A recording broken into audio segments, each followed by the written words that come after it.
From the Big Bang and the start of our solar system to the eventual birth of Earth 4.6 billion years ago, it's hard to wrap your head around time, even when it's broken down into eons and eras, periods and epochs.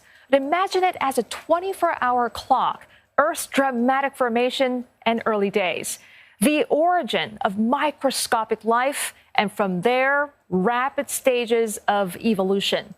Algae to seaweed to jellyfish to trilobites to the eventual proliferation of plants and animals. Then more recently, the long reign of the dinosaurs brought to a spectacular end when an asteroid slammed into the Earth.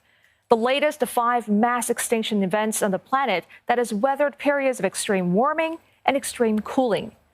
And so here we are in our 24-hour clock. Basically, our existence began at minutes to midnight. Now, the worry is our time may soon be up.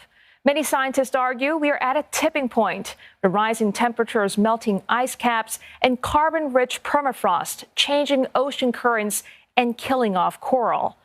And so the urgency only grows heading into the UN Climate Change Conference in Sharm el-Sheikh, Egypt, known as COP27 this year. The delegates must try to build on the progress made at last year's COP26. A lot of attention will be on the promises that came out of the talks in Glasgow, Scotland. A declaration by 145 nations to halt and reverse forest loss and land degradation by 2030.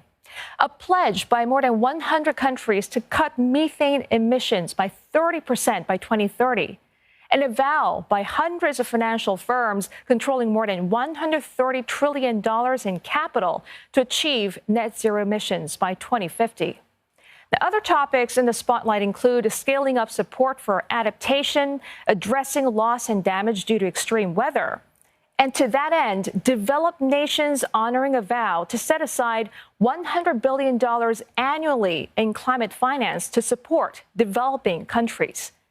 The strengthening national climate targets and moving away from fossil fuels while cementing the transition to clean energy, among the toughest nuts to crack. The expectations for COP27 remain high, but there is always a sense of skepticism heading into these meetings. Can nearly 200 nations come together to do what's right for one single planet? Can we stop the 6th mass extinction event that's believed to be underway? Well, is there time for more talk when many say concerted action is long overdue? The CNA team and I will be looking for answers in Sharm el-Sheikh, Egypt next week.